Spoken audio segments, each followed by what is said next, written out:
لا حول ولا قوة إلا بالله العلي العظيم. أعوذ بالله السميع العليم من الشيطان اللعين الرجيم.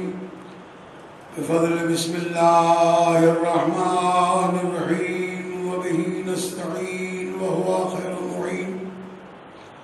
الحمد لله الذي علا في توحده ودنا في تفرده، جل في سلطانه وعظما في أركانه، مجيدا لم يزل محمودا لا يزال.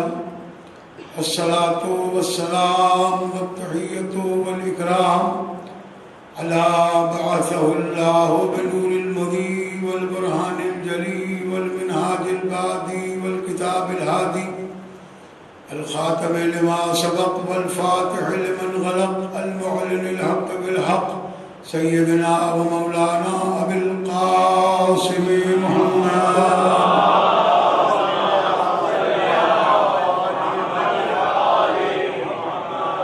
ثم الصلاة والسلام على عترته التي بين الأطهرين المعصومين الذين أذهب الله عنهم الرجس وطهرهم تطهيرا.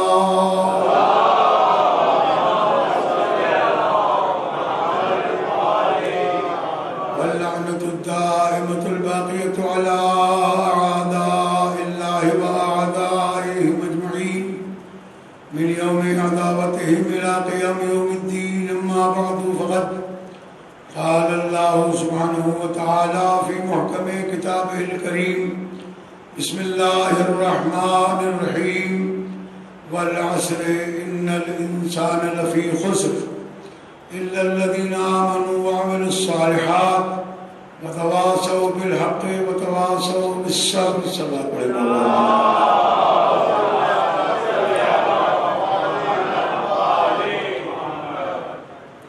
عزیزان گرامی، عشر ثالث کی آج یہ پہلی مجلس ہے. تیسرا عشرہ ہے یہ محرم کا، اور یہ اس کی پہلی مجلس ہے جو آپ کو خدمت میں پیش کی جا رہی ہے. سورہ مبارکہ عصر ہمارا عنوان ہے. چونکہ فی زمانہ ہمارے سامنے بہت سارے مسائل ہیں جن کا حل پیش کرنا یہ ہماری ذمہ داریوں میں شامل ہے. اگر ان ذمہ داریوں کو پورا نہیں کیا گیا تو ہم بھی ان لوگوں کے ساتھ اسی صف میں شامل ہو جائیں گے جنہوں نے آل محمد علیہ السلام کا نام لے کر اہل بیت کے مکتب کو نقصان پہنچایا ہے اور پہنچا رہے ہیں. دیکھیے، میں نے پہلے بھی شاید کبھی عرض کیا تھا کہ اسلام میں مصلحت اور غیر جانبداری کا کوئی بھی کنسپٹ نہیں پایا جاتا. یہ بات اپنے ذہن میں محفوظ رکھیں کہ اسلام میں مصلحت اور غیر جانبدار رہنے کا کوئی کنسپٹ نہیں ہے، کیونکہ قرآن مجید کی تعلیمات ہمیں اس بات کی طرف متوجہ کر رہی ہیں کہ یا ایھا الذین آمنوا ادخلوا فی السلم کافہ، اے وہ لوگوں جو ایمان لائے ہو مکمل طور کے اوپر اسلام میں داخل ہو جاؤ. مکمل طور پر. اسی لیے جب دین مکمل ہوا تھا تو دو باتیں کہی گئی تھی: الیوم اکملت لکم دینکم واتممت علیکم نعمتی. ایک ہوتا ہے کام کا تمام ہونا اور ایک ہوتا ہے بات کا کامل ہونا. کسی عمل کا کمال اور ہے اور کسی عمل کا اتمام اور ہے. دیکھیے، آپ نے 4 رکعت نماز پڑھی، نماز تمام ہو گئی. 4 رکعت پوری پڑھی آپ نے، لیکن نماز پوری ہو گئی. لیکن اگر بغیر احکامات کو سمجھے ہوئے اور اس کے آداب کو سمجھے ہوئے اگر انجام دی گئی تو نماز کمال کو نہیں پہنچ سکتی ہے. تمام تو ہو سکتی ہے لیکن کمال کو نہیں پہنچ سکتی. اسی طرح دین کی جتنی نعمتیں تھیں اللہ تبارک و تعالیٰ نے دونوں کو الگ الگ بیان کیا. اکملت لکم دینکم، دین آج اپنے کمال کو پہنچا ہے، کامل ہوا ہے، مکمل ہوا ہے. اس کا مطلب یہ ہے کہ جب کوئی چیز کہی جاتی ہے کہ آج یہ چیز مکمل ہو رہی ہے تو تکمیل کا مطلب یہ ہوتا ہے کہ کوئی نقص تھا اس سے پہلے.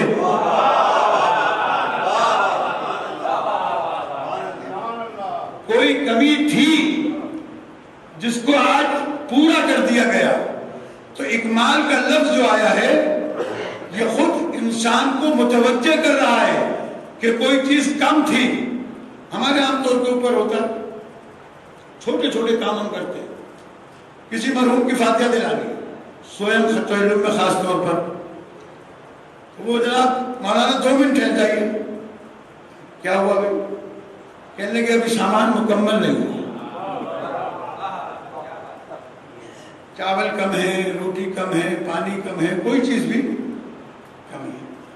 جب وہ ساری چیزیں آ جاتی ہیں پھر کہتے ہیں بسم اللہ سورہ فاتحہ پڑھیے. یہ اس لیے میں نہیں کہہ رہا ہوں کہ سورہ فاتحہ کے لیے ان تمام چیزوں کا ہونا ضروری ہے، یہ ایک الگ مرحلہ ہے. لیکن ہم معمولی سے معمولی باتوں کے اندر بھی اس بات کا خیال رکھتے ہیں. جناب آپ جماعت کے ساتھ نماز پڑھ رہے ہیں، پہلی صف کو مکمل کیجئے، پھر پچھلی صف میں کھڑے ہوئے. یعنی نقص ہوتا ہے تو کمال کیا جاتا ہے، کامل کیا جاتا ہے. تو الیوم اکملت لکم، آج کے دن تمہارا دین مکمل ہوا ہے.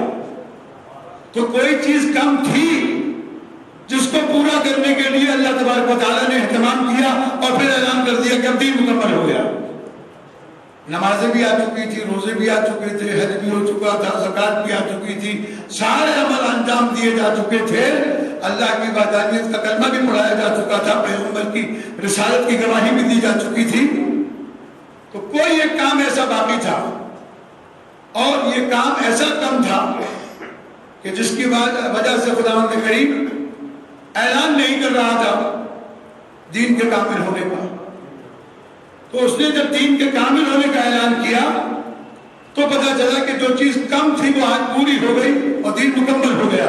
اب اس کے بعد کسی چیز کے نہ بڑھانے کی ضرورت ہے نہ گھٹانے کی ضرورت ہے. وَأَتْمَمْتُ عَلَيْكُمْ نِعْمَتِي، اور آج کے دن ہم نے تم پر نعمتوں کو تمام کر دیا. وَرَضِيتُ لَكُمُ الْإِسْلَامَ دِينًا، اور ہم نے آج کے دن نعمتوں کو تمام کیا، دین کو مکمل کیا، اور آج کے دن اسلام سے ہم راضی ہوئے. آج کے دن ہم اسلام سے راضی ہوئے. تو اس کا مطلب کیا ہے؟ خداوند عالم بتانا کیا چاہتا ہے، کہنا کیا چاہتا ہے؟ بالکل واضح ہے کہ یہ اعلان کب ہوا؟ الیوم اکملت لکم دینکم کا. یہ ہوا ہے غدیر کے بعد. غدیر کے بعد تو مکمل کرنے کے لیے پیغمبر کو خطبہ دینا پڑا. 1 گھنٹہ یا اس سے زیادہ کا خطبہ پیغمبر نے ارشاد فرمایا.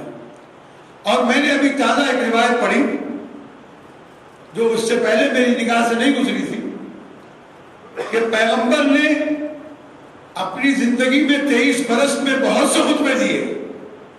جمعے کا خطبہ ہے، عید کا خطبہ ہے، اس کے علاوہ میدان جہاد کے خطبات ہیں اور وہ کتابوں میں محفوظ ہیں. لیکن یہ واحد خطبہ ہے پیغمبر کا جو پیغمبر نے مولائے کائنات کو اپنے پہلو میں بٹھا کر دیا ہے. اپنے پہلو میں منبر پر بٹھا کے رکھا تاکہ لوگ خطبہ بھی سنتے رہیں اور علی کو میرے پہلو میں دیکھتے بھی رہیں. آج ایک نئی بات ہونے جا رہی ہے، ورنہ خطیب منبر پر ہمیشہ تنہا بیٹھتا ہے، دستور بھی یہی ہے. لیکن آج کے دن پیغمبر نے خطبہ دینے سے پہلے مولائے کائنات کو اپنے پہلو میں بٹھایا اور پھر اعلان کیا من کنت مولا فہذا مولا کا. اب میں اس سلسلے میں تفصیلات بعد میں آپ کی خدمت میں عرض کروں گا. آج مقدمتاً ایک بات جو آپ کی خدمت میں عرض کرنا تھی وہ یہ کہ اسلام میں اللہ اعلان کر رہا ہے ادخلوا فی السلم کافۃ، مکمل طرح سے اسلام میں داخل ہو جاؤ. آپ کو حکم کیا ہے کہ مکمل طور پر اسلام میں داخل ہو جاؤ. اور ہم نے اسلام کو مکمل کر دیا ہے، ہم نے اسلام کو ناقص چھوڑا نہیں ہے. تو اس کا مطلب یہ ہے کہ غدیر میں جہاں دین مکمل ہونے جا رہا تھا وہاں عقائد اور ایمان اور اعمال کے اعتبار سے دین ہر طرح سے مکمل ہو گیا. جب ہر طرح سے مکمل ہو گیا تو اب اس میں نہ اضافے کی گنجائش موجود ہے، نہ اس میں کمی کرنے کی گنجائش موجود ہے، نہ کوئی چیز ہٹائی جا سکتی ہے نہ کوئی چیز بڑھائی جا سکتی ہے. تو بس ایک جملہ یاد رکھیے گا کہ جب یہ بات ہو گئی کہ اسلام مکمل ہو گیا، غدیر میں اس کا اعلان بھی ہو گیا اور اب اس سے آگے پیچھے ہٹنے کی کوئی گنجائش نہیں رہی، تو اب یہ لفظ میں نکال کر مومن بنے گا. اگر میں شامل ہے تو مومن نہیں بن سکتا. یہ یاد رکھیے گا. یہ میں بہت ساری باتیں جو اپنے بچوں کے حوالے کرنا چاہتا ہوں کہ عام طور پر آج کے دور میں ہمارا ہوتا ہے کہ جناب میں یہ سمجھتا ہوں، بس جہاں لفظ میں آیا وہاں سے دین رخصت ہو جاتا ہے. اس لیے کہ اس میں کی اجازت نہ تو ائمہ اطہار کو ہے نہ اس میں کی اجازت رسول خدا کو ہے. تو جہاں اللہ کا رسول میں نہیں کہہ سکتا کہاں یہ آج کا جاہل کیسے کہتا ہے کہ میں یہ سمجھتا ہوں. بڑی ذمہ داری کے ساتھ میں نے آپ کے سامنے جملہ کہا. رسول اسلام کو بھی میں کہنے کی اجازت نہیں، ائمہ اطہار کو بھی میں کہنے کی اجازت نہیں. تو اگر کسی کو مومن بننا ہے اور مکمل طور پر اسلام میں داخل ہونا ہے تو میں کو ہٹا کر بنے گا. جب تک میں شامل رہے گی تو آج کل یہ جملہ عام ہو گیا کہ میں تو جناب یہ سمجھتا ہوں، جناب یہ بات میں ایسے سمجھتا ہوں، میں تو یہ سمجھتا ہوں. تو میں تو یہ سمجھتا ہوں کہ جملہ جو کہہ رہا ہے اس نے دین کو سمجھا ہی نہیں ہے. اس لیے کہ میں کہنے کی گنجائش تو اس وقت ہوتی جب دین میں کوئی نقص رہ جاتا، جب دین میں کوئی عیب رہ جاتا، جب دین میں کوئی کمی رہ جاتی. جب مکمل ہو گیا تو اب میں نہیں ہوگا، اب لفظ میں مائنس کرنا پڑے گا. اور یہ میں سمجھانے کے لیے آپ نے بہت سی دفعہ سنی ہوگی روایت، میں نے بھی پڑھی ہوگی، دوسرے علماء سے بھی آپ نے سنی ہوگی کہ جناب جابر بن عبداللہ انصاری پیغمبر اکرم صلی اللہ علیہ وآلہ وسلم کے صحابی،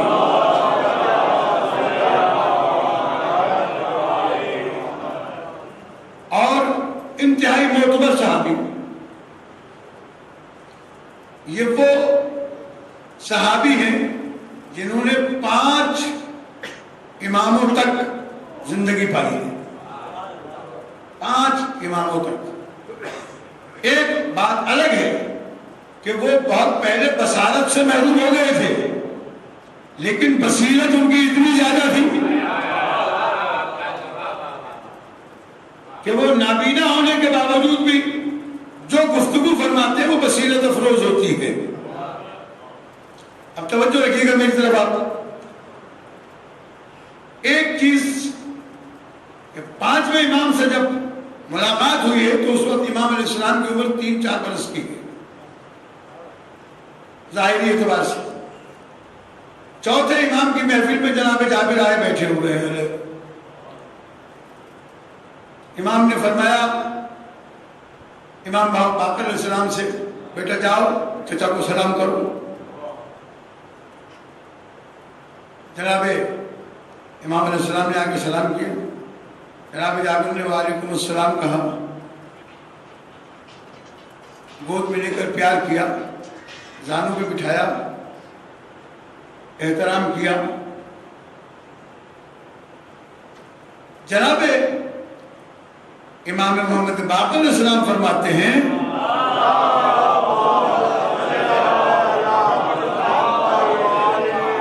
کہ جابر مجھے وہ پیغام تو پہنچا دیں جو میرے جد نے آپ کو دیا تھا. اب یہ بات امام سے کسی نے کہی نہیں ہے, یہ ثبوت ہے اس بات کا کہ امام علم لے کر آتا ہے, آ کر نہیں پڑھتا. یہ علم لدنی کے بارے سے کہا پانچویں امام سے. پانچویں امام نے کہا چچا وہ پیغام تو پہنچا دیجیے جو میرے جد رسول خدا نے آپ سے دیا تھا. کہنے لگے ہاں مجھے یاد آیا, آپ کے جد نے کہا تھا کہ جب میرے پانچویں بیٹے سے ملاقات کرو تو میری طرف سے سلام کہہ دینا. جناب جابر نے پیغام پہنچایا. امام پوچھتے ہیں بتائیں چچا جابر اس وقت آپ کے ایمان کی کیفیت کیا ہے؟ اس وقت آپ کے ایمان کی کیفیت کیا ہے؟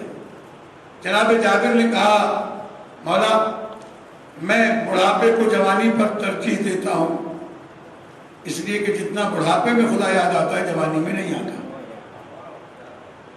میں بیماری کو صحت پر ترجیح دیتا ہوں, اس لیے کہ جتنا بیماری میں خدا یاد آتا ہے اتنا صحت میں یاد نہیں آتا. میں بڑھاپے کو جوانی پر ترجیح دیتا ہوں, مرض کو صحت پر ترجیح دیتا ہوں, اور غربت کو دولت پر ترجیح دیتا ہوں, اس لیے کہ جتنا غربت میں خدا یاد آتا ہے دولت میں نہیں آتا. تو باتیں تو صحیح. امام علیہ السلام نے مسکرا کے کہا چچا جابر یہ میں کیا ہے؟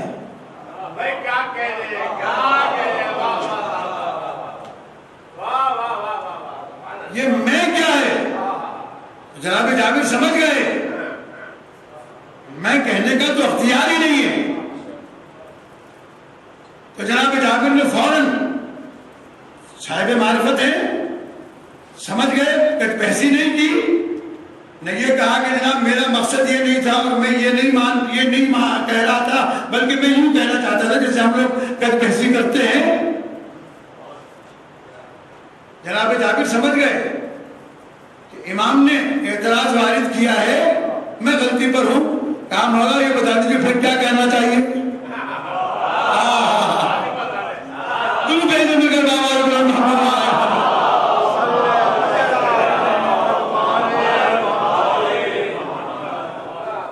مولا آپ ہی بتا دیجیے. بھائی یہی طریقہ ہے ایمان کا کہ انسان کو ایمان کے آگے آرگومنٹ نہیں کرنا چاہیے, بغیر کسی احتجاج کے, بغیر کسی اعتراض کے, بغیر کسی عذر کے قبول کر لینا چاہیے. ورنہ جابر کہتے ہیں کہ میں آپ ابھی 2-2.5 برس کے ہیں, میں نے آپ کے نانا کے ساتھ زندگی گزاری, میں نے علی بن ابی طالب کے ساتھ زندگی گزاری, میں حدیث قصہ کا راوی ہوں, میں جناب امام حسن مصطفیٰ کے ساتھ زندگی گزاری, امام حسین علیہ السلام کے ساتھ زندگی گزاری, امام زین العابدین آپ کے بابا کے ساتھ زندگی گزار رہا ہوں. اس کو کہتے ہیں معرفت امام. اپنا بڑاپن ثابت نہیں کیا, یہ ثابت کیا کہ مجھے اس وقت بھی ہدایت کی ضرورت ہے. تو میں جملہ کہہ دوں کہ جو 6 معصوموں کی زندگی ساتھ گزارنے کے بعد بھی ہدایت کا محتاج ہو, پھر آج کا انسان نہ کتاب پڑھے, نہ قرآن پڑھے, نہ نماز پڑھے, نہ طہارت کرے, کوئی چیز تو پاس نہیں, پھر کہے کہ میں دین میں یہ سمجھتا ہوں, تو پھر اس سے بڑے دین کے لیے ظلم اور کیا ہوگا دین پر. ذہنوں کو کھول کر اچھی طریقے سے سنیے گا.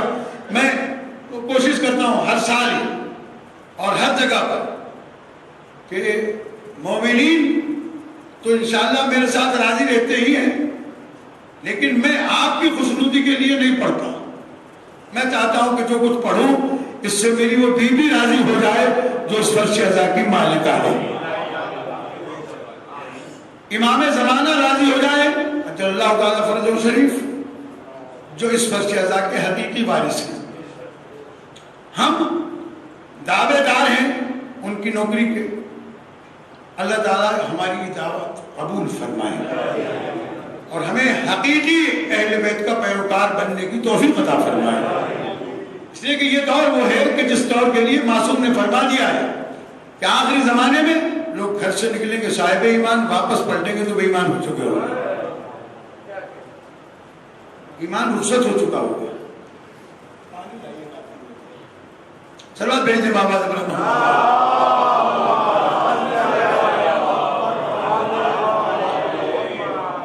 تو جو بات میں آپ کے سامنے عرض کرتا ہوں، جناب جابر نے اعتراض نہیں کیا، بصیرت افروز جملہ کہا، مولا پھر آپ ہی فرما دیجئے کہ ایمان کس منزل پر ہونا چاہیے۔ تو امام نے مسکرا کے کہا کہ چچا جابر، ہم آل محمد نہ جوانی کو بڑھاپے پر، نہ بڑھاپے کو جوانی پر، نہ صحت کو مرض پر، نہ مرض کو صحت پر، نہ غربت کو دولت پر، نہ دولت کو غربت پر کوئی فوقیت نہیں دیتے۔ ہم تو یہ دیکھتے ہیں کہ خدا کس حال میں راضی ہے۔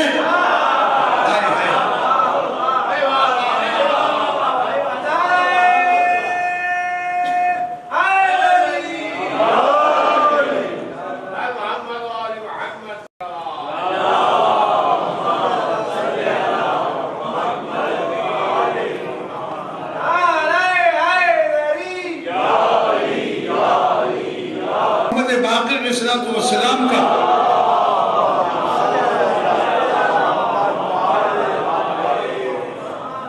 کہ ہمیں نہیں پتا جوانی کیا ہے اور بڑھاپا کیا ہے، صحت کیا ہے اور مرض کیا ہے، غربت کیا ہے اور دولت کیا ہے۔ ہم تو یہ دیکھتے ہیں کہ خدا کس حال میں راضی ہے۔ اگر وہ جوانی میں راضی ہے تو ہم جوانی میں راضی، وہ بڑھاپے میں راضی ہے تو ہم بڑھاپے میں راضی، وہ صحت میں راضی ہے تو ہم صحت میں راضی، وہ بڑھاپے مرض میں راضی ہے تو ہم مرض میں راضی۔ اور اس کی اعلیٰ ترین مثال، آپ کا مزاج تو بدل جائے گا لیکن جملہ آ گیا تو آپ کی خدمت میں حلیہ کر دوں۔ اس کی اعلیٰ ترین مثال کربلا میں عاشور کے دن جب شہزادہ امام کے ہاتھوں پہ تھا تو امام نے کہا رضن بقضائہ وتسلیما لامرہ۔ اس سے بڑھ کے مثال ہے جس حالت میں انسان صبر کا دامن ہاتھ سے کھو دیتا ہے، وہاں شکر کرنا آل محمد کا کمال ہے۔ رضن بقضائہ وتسلیما لامرہ، اللہ کی رضا پر راضی رہنا، اللہ کی رضا پر راضی رہنا۔ اور یہ کربلا کے ورثہ کی تخصیص ہے، مخصوص ہے کہ ہر شہید کی خبر آنے پر اس کی ماں نے سجدہ شکر کیا ہے۔ یعنی دنیا کو یہ بتانا ہے، آج بھی اگر شیعت باقی ہے تو اسی بنیاد پر کہ دنیا اپنے ظلم و ستم ڈھاتی رہے،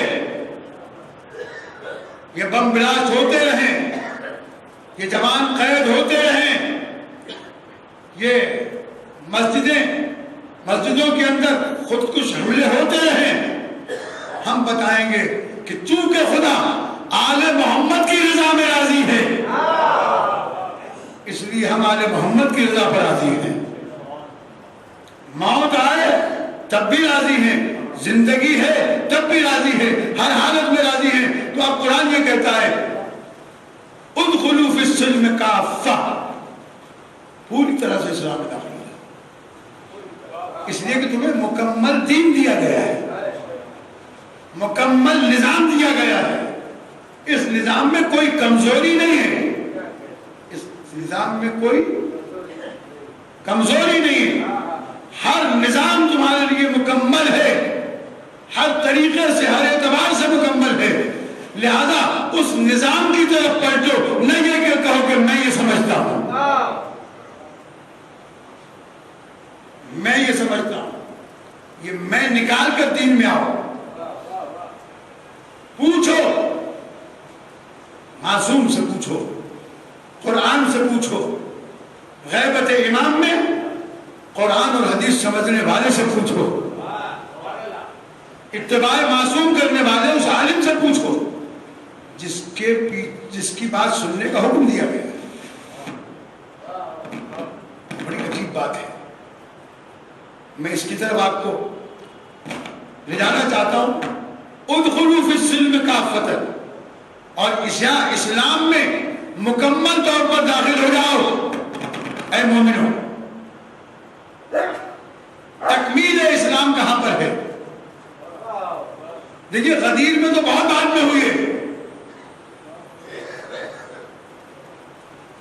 تکمیل اسلام غدیر میں تو بہت بعد میں ہوئی ہے.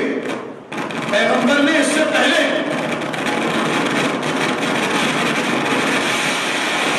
آخری فیصلہ سنایا گیا ہے، کیونکہ قرآن مجید کا نزول باقی تھا. ابھی قرآن مجید کا نزول باقی تھا، تو نزول قرآن کے اعتبار سے کوئی دین مکمل ہوا ہے، ورنہ رسول اسلام نے اس سے پہلے مکمل اسلام دکھایا تھا. آپ کا ذہن پہنچا یا نہیں پہنچا مجھے نہیں معلوم، لیکن میں ابھی کہوں گا تو آپ پہنچ جائیں گے فوراً میرے ساتھ.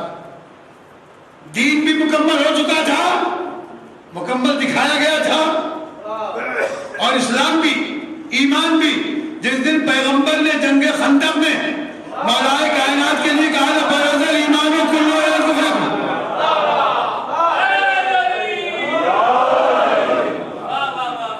کیونکہ علی پر دین کو مکمل ہونا تھا.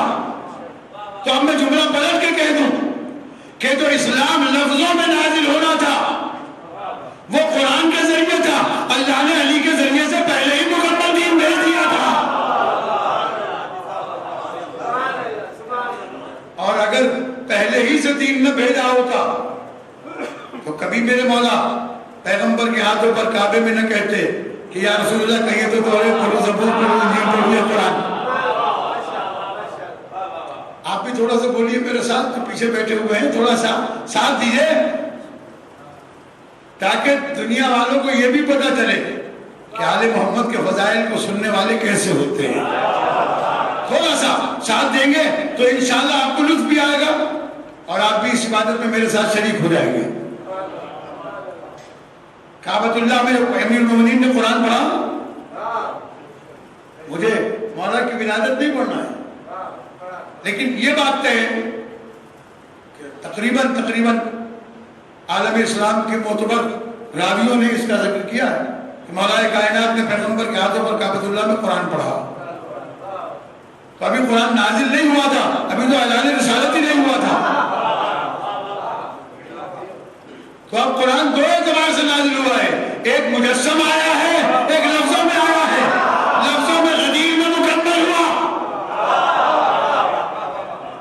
اور مجسم تو پہلے ہی آ چکا تھا.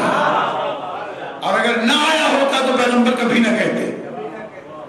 تو آپ کے اور ہمارے یہاں کی جو روایات ہے وہ یہ کہ برز الایمان کلہ الی الکفر کلہ، کل کا کل ایمان کل کے کل کفر کے مقابلے میں جا رہا ہے. اور آیت اللہ نہیں، علامہ فخر الدین رازی اہل سنت کے بہت بڑے مفسر ہیں، انہوں نے تفسیر کبیر میں لکھا ہے اور اس کے علاوہ دیگر مفسرین نے لکھا کہ پیغمبر نے فرمایا برز الاسلام کلہ، آج کل کا کل اسلام جا رہا ہے کل کے کل کفر کے مقابلے میں. تو علی کل اسلام بھی ہے، علی کل ایمان بھی ہے. اسی لیے جب تک یہ اعلان نہیں ہوگا اسلام مکمل ہو ہی نہیں سکتا. تبھی تو خدا نے کہا کہ اگر یہ نہ پہنچایا تو کچھ بھی نہ کیا. تم بھیجے بابا محمد آئے.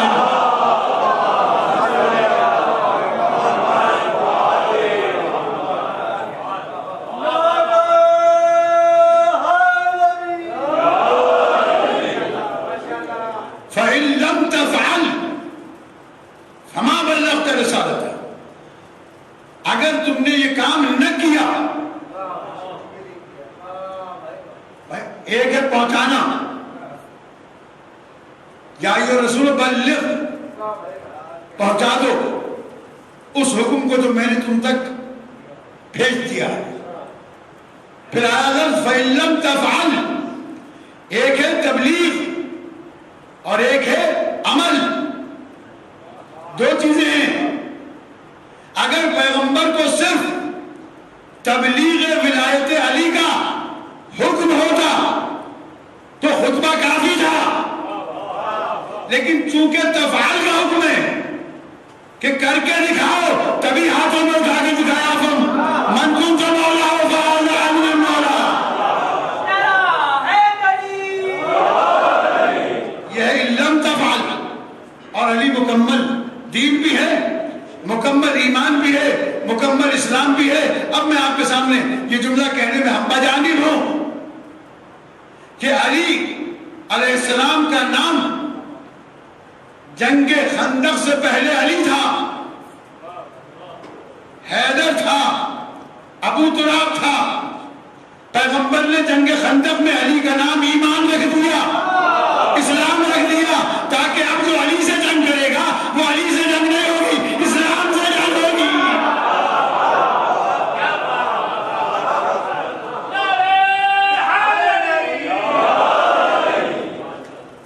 اب جو علی سے جنگ کرے گا اس کی ایمان سے جنگ ہوگی. تو پھر یہ کہنے کا حق ہے مجھے کہ جو ایمان سے جنگ کرے، اگر وہ مومن نہیں بن سکتا تو وہ امیر المومنین کیسے بن گیا؟ دل بیدے مل کر باواز بلند محمد و آل محمد.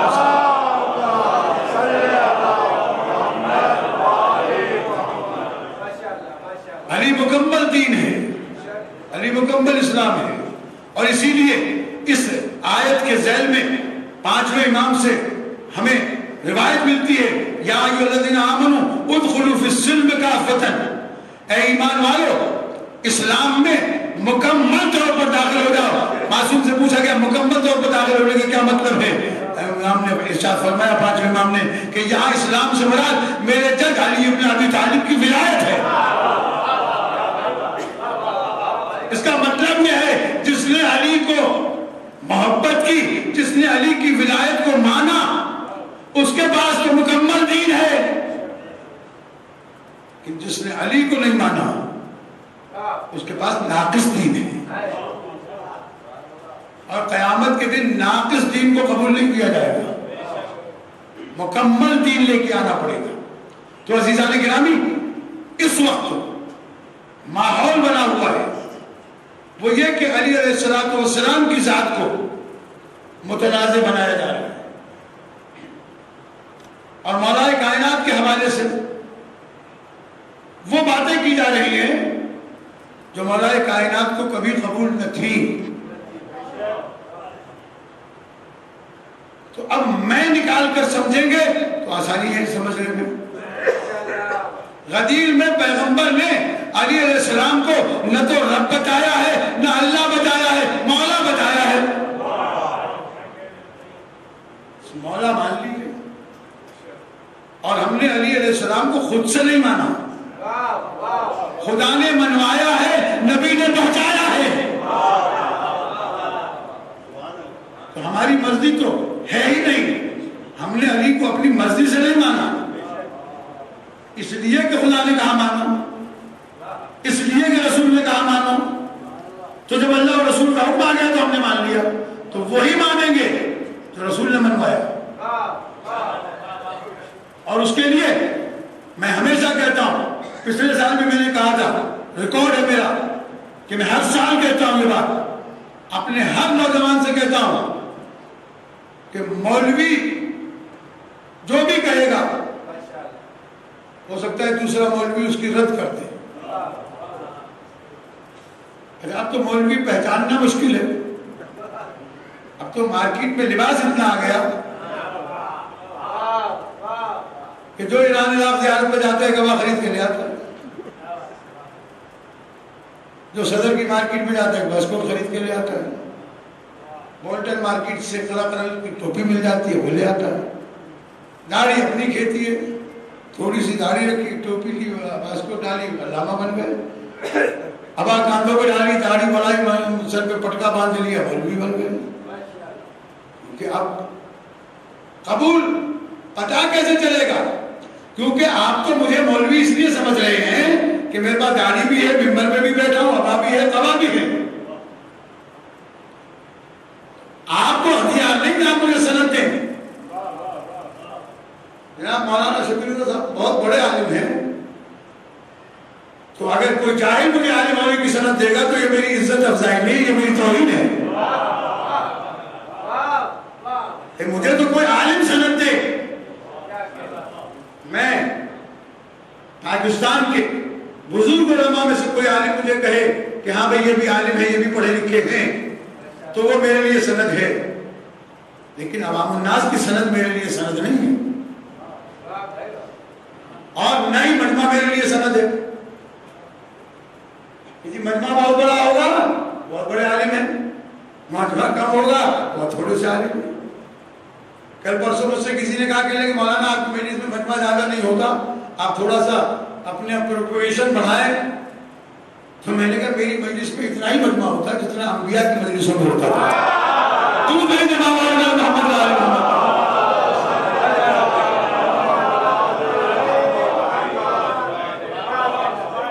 اتنا ہی کافی ہے. جو دین سمجھنا چاہتے ہیں بس یہ میرے لیے بہت ہے. یہ لاکھوں کا مجمع ہے میرے لیے. میں مجمع کے لیے نہیں، میں چاہتا ہوں کہ میرا زمانے کا امام نے دوبارہ لفظ دہرایا. تو اب میں اس بحث سے باہر نکلنے کے لیے ایک عرض کرتا ہوں کہ ادخلوا فی السلم کافۃ، مکمل طور پر داخل ہو جاؤ، اپنی رائے کا اظہار نہ کرو. وما كان لمؤمن ولا مؤمنة إذا قضى الله ورسوله أمرا أن يكون لهم الخيرة من أمرهم. اے مومنو سنو، کسی زمانے کے مومن اور مومنہ کو پیغمبر کے زمانے سے لے کر قیامت تک، توجہ ہے آپ کی، میں جملے پر غور کیجئے گا، کسی مومن کسی مومنہ کو پیغمبر اکرم کے زمانے سے لے کر قیامت تک یہ اختیار نہیں کہ اللہ اور اس کے رسول کے فیصلے میں اپنی رائے کا اظہار کریں.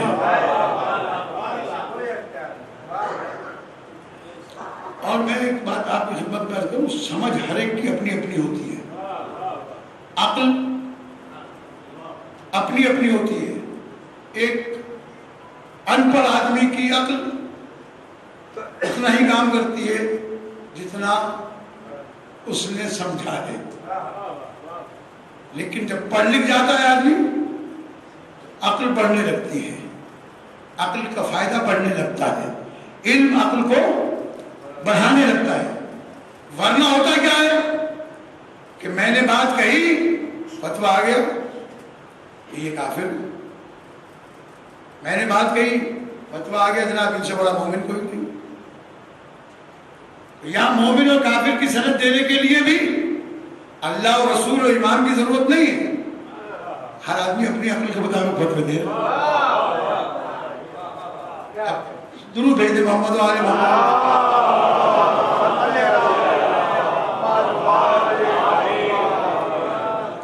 ہر آدمی اپنے شعور کے مطابق گفتگو کرے گا. علم انسان کی عقل کو بڑھاتا ہے، انسان کی عقل تیز ہوتی ہے. معصوم نے فرمایا علم عقل کے لیے ایسے ہے جیسے پتھر چھری کے لیے، جیسے جیسے رگڑتے جاؤ گے چھری کی دھار تیز ہوتی چلی جائے گی، اسی طریقے سے علم بڑھاتے چلے جاؤ گے تمہاری عقل تیز ہوتی چلی جائے گی. اور اسلام دین علم ہے، دین جہالت نہیں. اسلام دین عقل ہے. ہر ایک آدمی کی سمجھ میں ہر بات نہیں آتی. چھٹے امام امام جعفر صادق علیہ السلام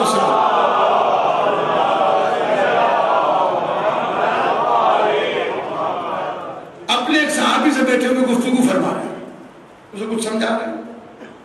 تھوڑی دیر میں ایک اور آدمی آ گیا. امام نے وہیں سے موضوع بدل دیا. جو گفتگو اس سے کر رہے تھے اس گفتگو کو بدل دیا. تھوڑی دیر کے بعد وہ اٹھ کے چلا گیا. جب وہ چلا گیا امام نے پھر موضوع کے اوپر آ کر گفتگو کرنا شروع کر دیا.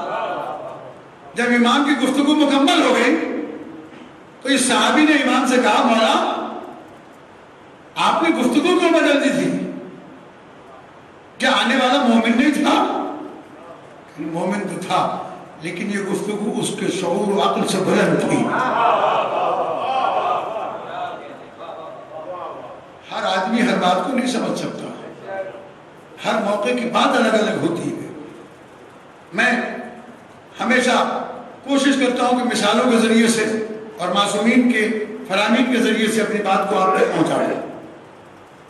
جناب امیر علیہ الصلوۃ والسلام مدینے میں ہیں اور ابھی نبی کریم صلی اللہ علیہ وآلہ وسلم کی وفات ہوئی ہے،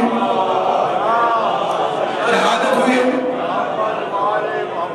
اور اس شہادت کے تھوڑے عرصے کے بعد ایک پڑھا لکھا مومن علی والا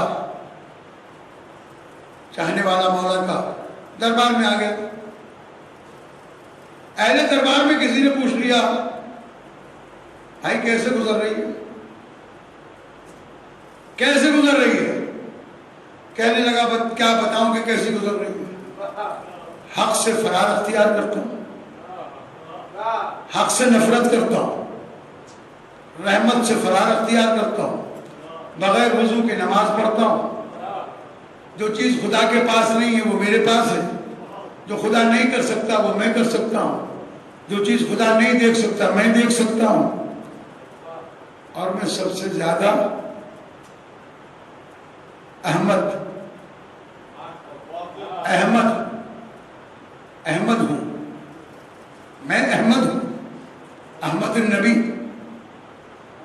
انا احمد النبی، عربی کا جملہ یہ ہے۔ لوگوں نے کہا کہ یہ تو کفر پکڑا ہے، مشرک ہو گیا، کافر ہے، یہ زندیق ہے۔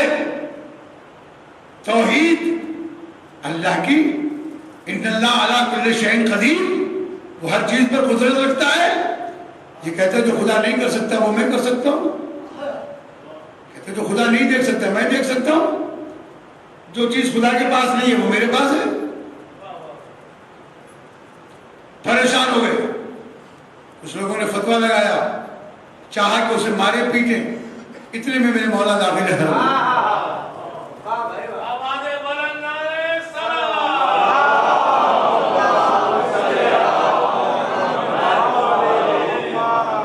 دیکھا مسجد میں شور مچ رہا ہے، ہنگامہ ہو رہا ہے۔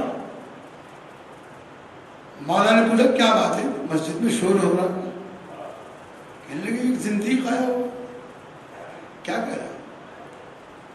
اس نے دہرایا تو مولا نے کہا یہ سچ تو کہہ رہا ہے۔ علی علیہ السلام نے فرمایا یہ سچ تو کہہ رہا ہے۔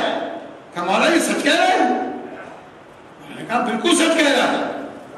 کہا آپ بھی تصدیق کرتے ہیں؟ کہا میں بھی تصدیق کرتا ہوں۔ کہا مولا پھر سمجھا دیجئے جلدی سے، اس سے پہلے کہ ہمارا ایمان خراب ہو۔ مولا کائنات نے اس کی وکالت میں جواب ارشاد فرمائے، فرمایا یہ کہہ رہا ہے کہ میں رحمت سے فرار اختیار کرتا ہوں، تو بارش رحمت ہے، بارش ہوتی ہے تو ہر ایک بھاگتا ہے، یہ اکیلا نہیں۔ بھائی کسی جائے امن کے لیے بارش میں ہر ایک فرار اختیار کرتا ہے، تو یہ رحمت سے فرار ہے اور حق سے کراہت کرتا ہے، تو موت حق ہے۔ تم میں سے کون سا ہے جو موت کو دوست رکھتا ہے؟ جی تم میں سے کون ہے جو موت کو دوست رکھتا ہے؟ پھر میرے مولا نے ارشاد فرمایا یہ کہتا ہے جو چیز خدا کے پاس نہیں ہے وہ میرے پاس ہے، خدا کے پاس اس کا شریک نہیں، اس کے پاس ہے۔ جی اس کے پاس ہے، اور جو چیز خدا نہیں کر سکتا یہ کر سکتا ہے، وہ ہے ظلم، کہ خدا ظلم نہیں کر سکتا۔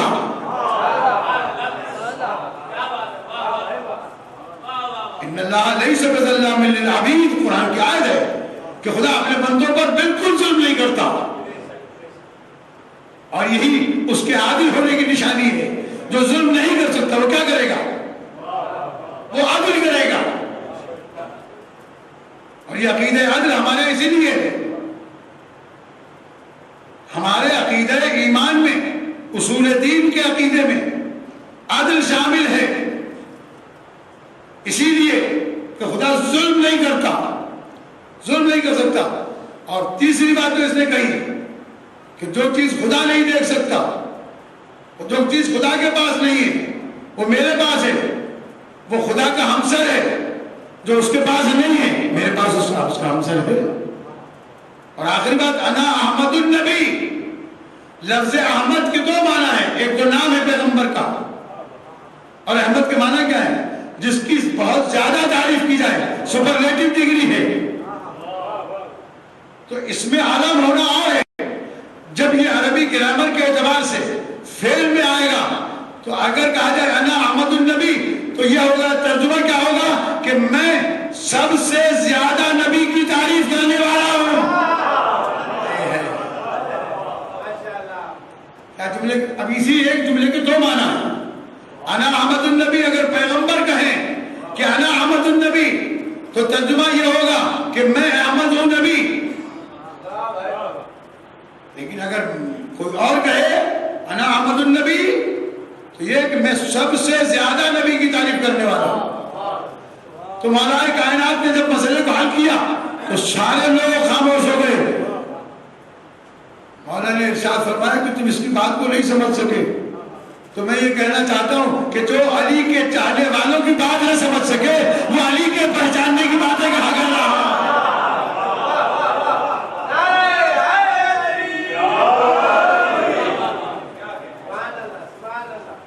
اب تو ایک دعویٰ ہو رہا کہ علی کو مانو، سوچو نہیں۔ علی کو مانو، سوچو نہیں۔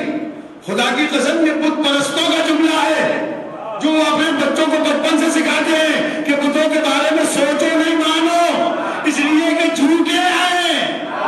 علی جھوٹا ہوتا، خدا نہ خواستہ علیہ باللہ، تو ہم نہ سوچتے، مانتے، لیکن ہم تو کہتے ہیں کہ جو علی کو سوچتا نہیں وہ علی تک پہنچ ہی نہیں سکتا۔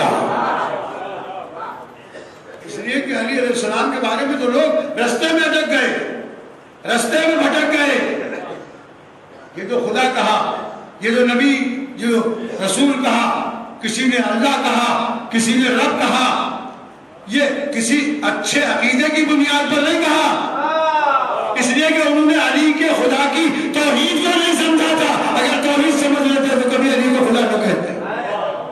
اور یہی وجہ سلمان نے نہیں کہا، ابو ذر نے نہیں کہا، مقداد نے نہیں کہا، صاحب بن سوحان نے نہیں کہا، خمیر ابن زیاد نے نہیں کہا، رشید حجری نے نہیں کہا، میسر بن تمار نے نہیں کہا۔ کتنے نام لو، ان کی تو کتابیں بھی مارکیٹ میں چھپ کر آ چکی ہیں۔ کسی ایک صحابی رسول، صحابی امیر المومنین کی جب زبان سے جملہ تو دکھا دی۔ خدائے کائنات کو خوشامد کی ضرورت نہیں۔ علی علیہ السلام کی امامت ہمارے ماننے کی محتاج نہیں، ہم جو مانتے ہیں یہ ہماری اختیار ہے۔ علی علیہ السلام کو اگر ہم مانتے ہیں تو یہ ہماری ضرورت ہے، یہ علی کی ضرورت نہیں، اس لیے کہ وہ اللہ کا بنایا ہوا نمائندہ ہے۔ بس میں ایک جملہ کہہ دوں اور آج کی گفتگو کو آگے بڑھا کے ترجمہ کروں تاکہ جلد سے جلد آپ کی خدمت میں مجلس کو تمام کر سکوں۔ یاد رکھیے، ساری دنیا نہیں تھی، خدا تھا۔ ساری دنیا ہے، خدا ہے۔ دنیا نہ رہے گی، خدا رہے گا۔ ساری دنیا مل کر اس اللہ کو مانے تب بھی اللہ ہے، ساری دنیا مل کر اس اللہ کو نہ مانے تب بھی وہ اللہ ہے۔ اس کی الوہیت میں کمی آنے والی نہیں۔ سجدوں سے ہمارا وقار بڑھتا ہے، اس کا نہیں۔ سجدوں سے ہمارا وقار بڑھتا ہے، اس کا نہیں۔ تو یہ قانون قدرت ہے، اس نے اپنا نبی بنا کر بھیجا۔ سارے لوگ مل کر نبی کو نبی مانے تب بھی محمد مصطفیٰ ہے، اور نہ مانے تب بھی وہ مصطفیٰ ہے۔ اور اسی قانون کے تحت ساری دنیا مل کر بھی علی کو مانے تب بھی وہ علی المرتضیٰ ہے، ساری دنیا مل کر نہ مانے تب بھی وہ علی المرتضیٰ ہے۔ ماننے والوں کا محتاج نہیں۔ یہ جو آج میں نے مقدمہ قائم کیا، انشاءاللہ العزیز اس پر ہماری تفصیلی گفتگو ہوگی۔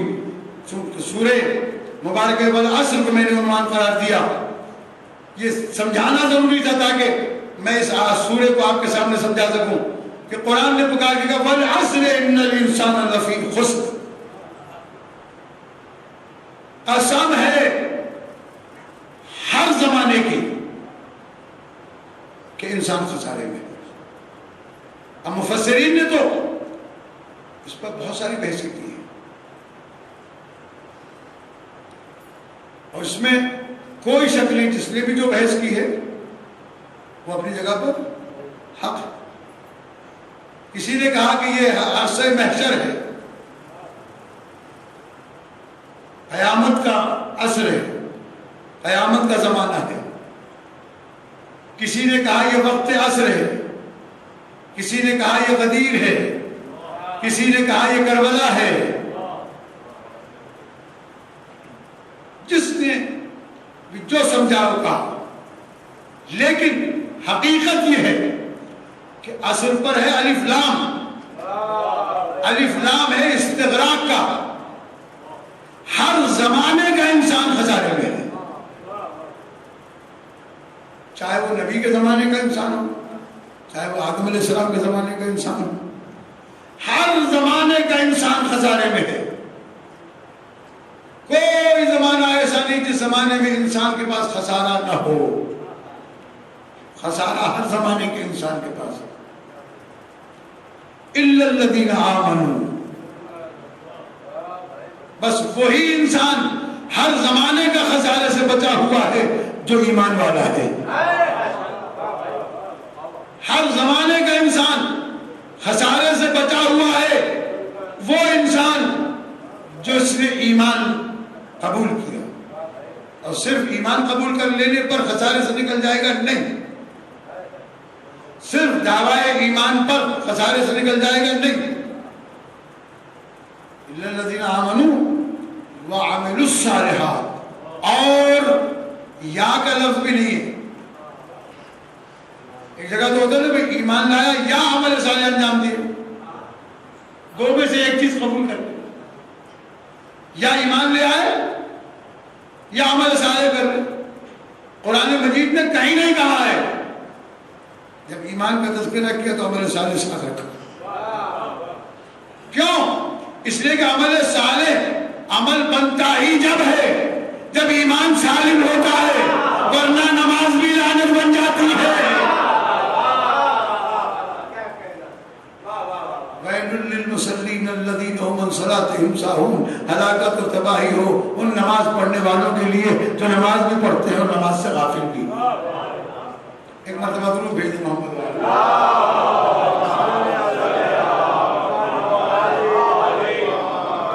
عزیزان گرامی۔ یہ جو کربلا واقع ہوئی ہے یہ اسی ایمان اور عمل صالح کو سمجھانے کے لیے واقع ہوئی ہے، ورنہ نمازیں تو دوسری طرف بھی بہت ہو رہی تھی،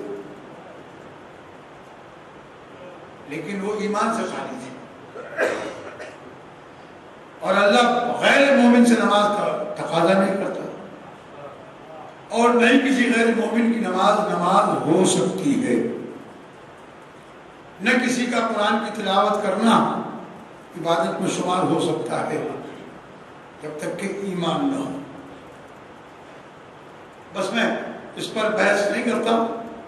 کربلا میں امام حسین السلام نے جو خطبہ ارشاد فرمایا ہے، میں کوشش کروں گا کل پرسوں سے اس کا سلسلہ شروع کروں تاکہ آپ کے ذہن میں امام حسین السلام کا قیام آ جائے اور یہ ایمان اور عمل صالح سمجھ میں آ جائے۔ دیکھیے، خسارے سے بچنے کے لیے 4 چیزوں کی ضرورت ہے، ورنہ خسارے سے نہیں بچ سکتا۔ ایک ایمان، ایک عمل صالح، وتواصوا بالحق وتواصوا بالصبر، حق کی تلقین کرتے ہیں ایک دوسرے کو، صبر کی تلقین کرتے ہیں۔ یہ 4 صفتیں چاہیے خسارے زمانہ سے بچنے کے لیے۔ زمانے کے خسارے سے بچنے کے لیے 4 چیزوں کی ضرورت ہے، وہ میں انشاءاللہ آپ کے سامنے پیش کرتا رہوں گا۔ کربلا میں امام حسین السلام نے یہی چیز دکھائی اور یہی چیز سمجھائی۔ امام نے فرمایا تم میں بہت سارے وہ لوگ ہیں جنہوں نے مجھے نبی کے کاندھوں پر سوار دیکھا ہے، تم میں بہت سارے وہ لوگ ہیں جو یہ جانتے ہیں کہ میرے علاوہ اس وقت روئے زمین پر نبی کی بیٹی کا بیٹا کوئی اور نہیں ہے. تم میرے بارے میں فرمان رسول سے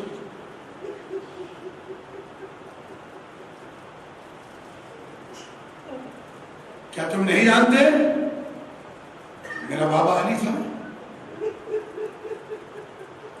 کیا تم نہیں سمجھتے کہ میرے بابا کو رسول نے علم اسلام ادا کیا تھا؟ خطبہ انشاءاللہ کل سے جیسے جیسے مناسبت آتی جائے گی میں انشاءاللہ آپ کی خدمت میں عرض کرتا رہوں گا کہ یہ بھی پتہ چلے کہ امام حسین السلام نے اپنا تعارف کیسے کرایا ہے. اور یہ تعارف کیوں کرایا؟ لوگوں نہیں جانتے ہو میری ماں کون ہے، نہیں جانتے ہو میرا نانا کون ہے، کہ نہیں جانتے ہو کہ رسول اسلام نے مجھے جنت کا سردار بتایا ہے. ساری باتیں آپ کے سامنے تفصیل کے ساتھ عرض کروں گا. آج صرف اتنا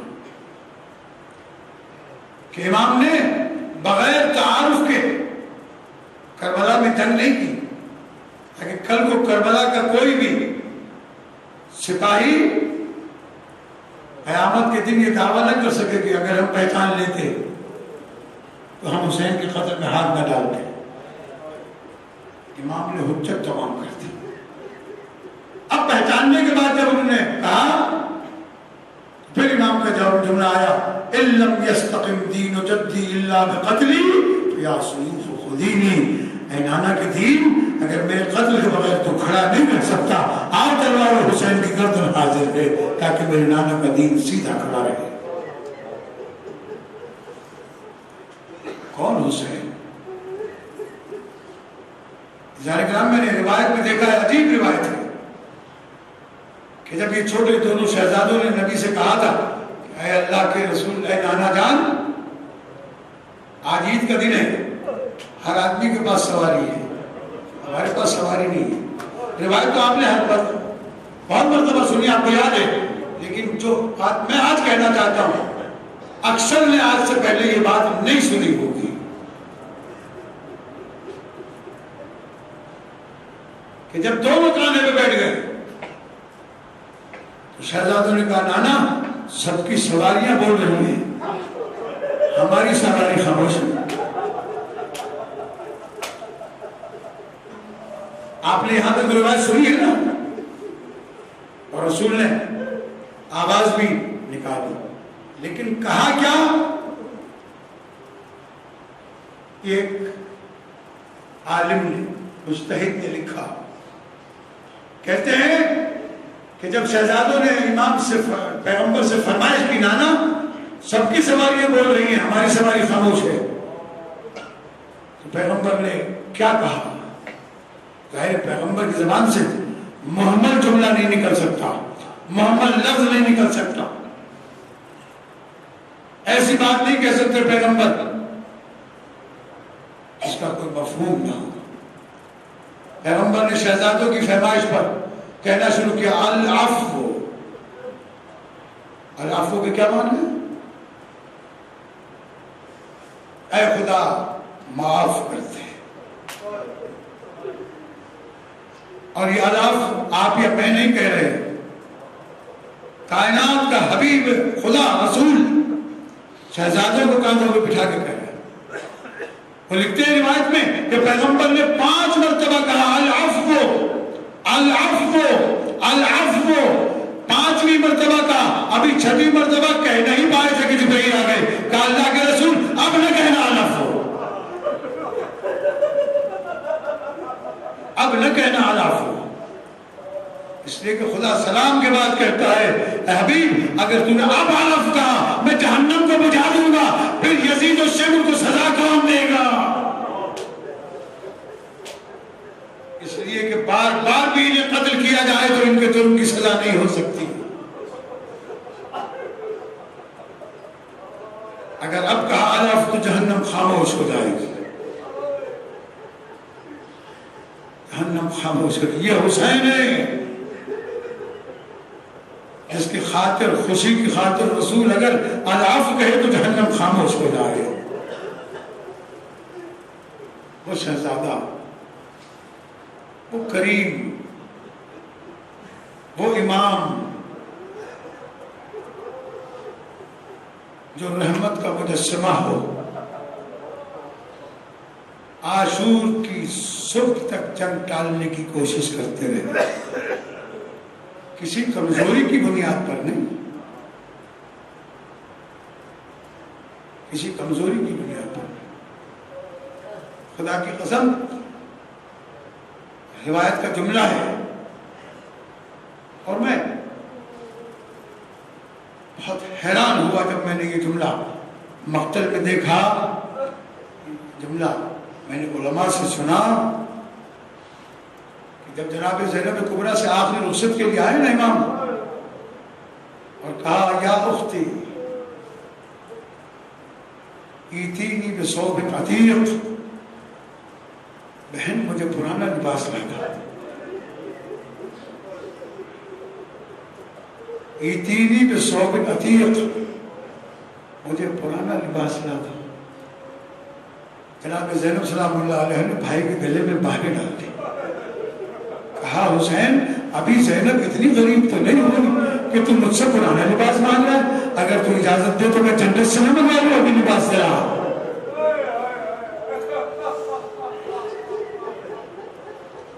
میں نے جب یہ جملہ پڑھا ایسا لگتا تھا جیسے کلیجہ منہ کو آنے لگا، اتنے صاحب اختیار۔ بہن کہتی میں جنت سے لباس منگا لوں؟ اب تو امام نے جملہ کہا نا، انتہائی مصائب کا جملہ ہے، اگر سمجھا سکا تو یہ جملہ مصائب کے لیے کافی ہوگا۔ امام نے فرمایا بہن جنت سے لباس نہ منگا، مجھے پرانا لباس دے، اس لیے کہ میں جانتا ہوں یہ وہ قوم ہے جو میری شہادت کے بعد میرا لباس نہیں چھوڑنے والی۔ میں چاہتا ہوں کہ ایسا لباس پہن کے جاؤں کہ جب تو میرے لاشے پر آئے تو مجھے شرمندگی نہ ہو۔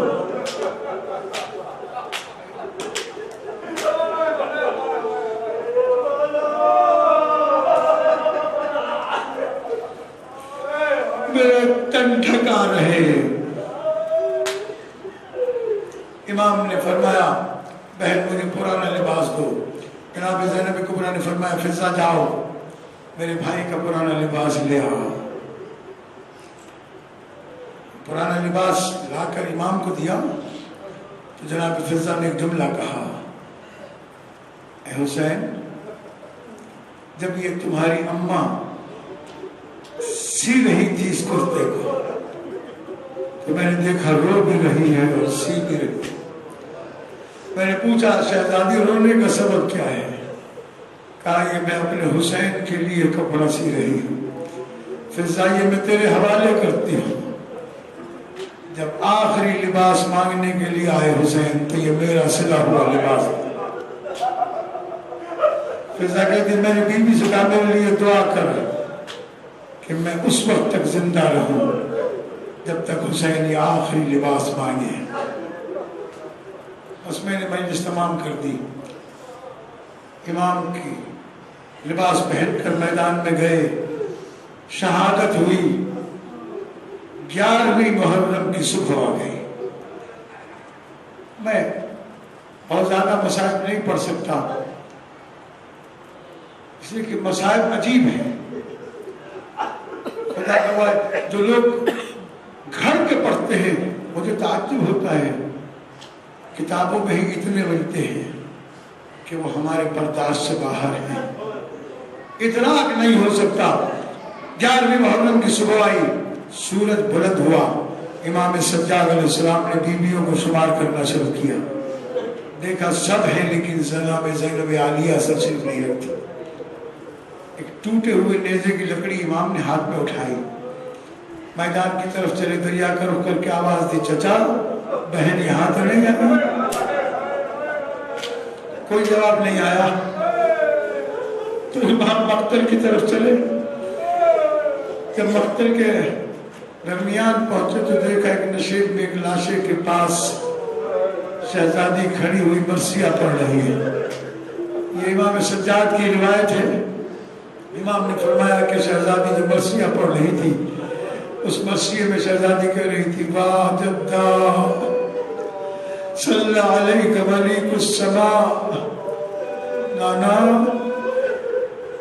کیا وقت آ گیا آپ کی اولاد پر، آپ پر آسمان کے فرشتے درود بھیجتے ہیں، ھذا حسین المربل یہ آپ کا حسین ہے جو خاک و خون میں غلطان پڑا، مقطوعۃ الاعضاء، نانا ایک انگوٹھی کی خاطر میرے بھائی کا ہاتھ کاٹ کر لے، مسلوب الامامۃ والرضا، نانا میرے بھائی کا امامہ بھی لوٹ کر لے گئے، نانا میرے بھائی کی امامہ بھی لوٹ کر لے گئے، نانا بناتوں کا سوایا، نانا تیری بیٹیاں قیدی ہو لے نانا۔ امام سجاد علیہ السلام فرماتے بیوی نے مرثیہ پورا کیا تو میں نے پوچھا پھپھی اماں اس وقت آپ یہاں کیسے آئی؟ کہا سید سجاد ایک وعدہ پورا کرنے کے لیے آئی تھی لیکن وعدہ پورا نہ کر سکی۔ امام نے پوچھا پھپھی اماں وہ کون سا وعدہ ہے؟ امام کی آواز آئی پھپھی اماں وہ کون سا وعدہ جسے آپ پورا کرنے آئی تھی؟ جناب زینب کبریٰ سلام اللہ علیہ فرماتی ہے شہزاد سجاد میں چھوٹی سی تھی، نماز شب پڑھ کر فجر پڑھی، فجر پڑھ کر سجدہ شکر میں سر رکھا،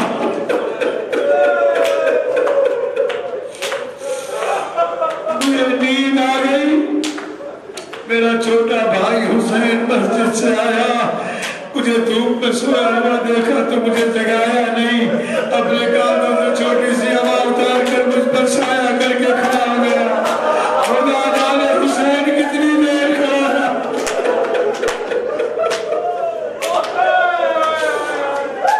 خدا جانے حسین کتنی دیر کھڑا رہا، لیکن جب میری آنکھ کھلی میں نے اپنے بھائی کو دیکھا کہ وہ سایہ کیے ہوئے کھڑا ہے، میں نے حسین سے وعدہ کیا تھا حسین اگر کبھی تجھے دھوپ میں نیند آ گئی زینب اپنی چادر سے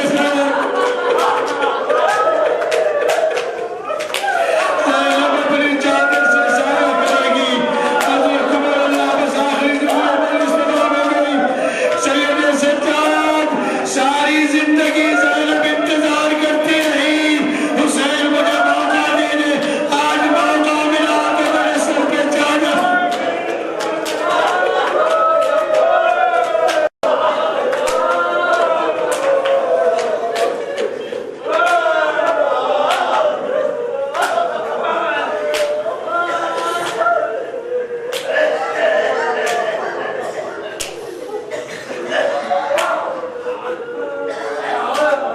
تصلی علی محمد وآل محمد تفعل بنا ما انت اہل ولا تفعل بنا ما نحن اہل عبد محمد وآل محمد ہماری اس قلیل عبادت کو قبول فرما، ہماری روتی آنکھوں کا واسطہ جو بیمار شفا عطا فرما، جو مقروض ان کا قرض عطا فرما، جو بے اولاد ان کو اولاد عطا فرما، بانیان مجلس کی دنیا و آخرت کی خیر عطا فرما، تمام سامعین ذاکرین تمام بانیان کو، اس مجلس کے انتظامات کرنے والوں کو تمام کو دنیا و آخرت کے آفات و بلیات سے محفوظ فرما، ہم سب کو اہل بیت علیہ السلام کے راستے پر چلنے کی توفیق عنایت فرما، ہماری دعاؤں کو مستجاب فرما، ڈاکٹر محمد و آل محمد جو پریشان ہیں ان کو پریشانی دور فرما، جو مقروض ان کا قرض عطا فرما، جو بے اولاد ان کو اولاد عطا فرما، والدہ جو بے گھر ہیں ان کو گھر عطا فرما، حج و زیارات کی تمنا رکھنے والوں کی تمناؤں کو پورا فرما، جو حج و زیارات سے مشرف ہو چکے ہیں حج و زیارات سے مشرف ہو چکے ہیں حج و زیارات کو قبول فرما، جو زیارت و حج کے سفر پر گئے ہوئے بار الہ ان تمام کے سفر کو بخیر و عافیت واپس اپنے وطن پہنچنے کی توفیق عطا فرما، ان کے سفر کو بے خطر فرما، ڈاکٹر محمد و آل محمد علیہ السلام امام زمانہ اللہ تعالیٰ فرجہ شریف کے استقبال کی تیاریاں کرتے رہنے کی توفیق عنایت فرما، امام عصر علیہ السلام کے ظہور میں تعجیل فرما، ہمیں ان کے ساتھی میں شامل ہونے کی توفیق عطا فرما، ڈاکٹر محمد و آل محمد ہماری دعاؤں کو اپنی بارگاہ میں مستجاب فرما، اور محمد و آل محمد